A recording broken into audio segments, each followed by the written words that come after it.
Hello everyone, welcome back to my channel.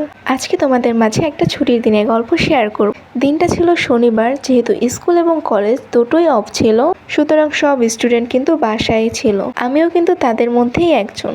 সারাদিন বাসায় বসে বসে বোর হয়ে যাচ্ছিলাম। আর হ্যাঁ, দিনটা কিন্তু ছিল একদমই বৃষ্টি ভেজা ঝুম বৃষ্টির একটা দিন। দুপুরের পরে রান্নাঘরে গিয়ে খোঁজাখুঁজি করে আমি একটা নুডলস এবং একটা ডিম পেয়ে গিয়েছিলাম। ভাবলাম এটা দিয়ে কিছু একটা তৈরি করা যাক আজকে, যেহেতু দিনটা ছিল একদমই বৃষ্টি আর হাতে ছিল এরকম নুডলস।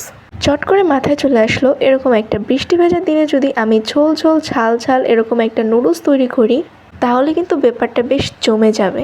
যেই ভাবা সেই কাজ, আমি নুডলস আর ডিমটা নিয়ে চট করে চলে গেলাম রান্না করার জন্য। আর এরকম একটা ঠান্ডা ঠান্ডা বৃষ্টির ওয়েদারে এরকম ঝাল ঝাল গরম গরম ধোয়া ওঠা নুডলস কিন্তু একদমই পারফেক্ট একটা ভাইব নিয়ে আসে। বন্ধুরা, তোমরাও কিন্তু চাইলে এরকম আমার মতো বৃষ্টির দিনে ঝাল ঝাল ধোয়া ওঠা নুডলস তৈরি করে নিতে পারো অনায়াসে।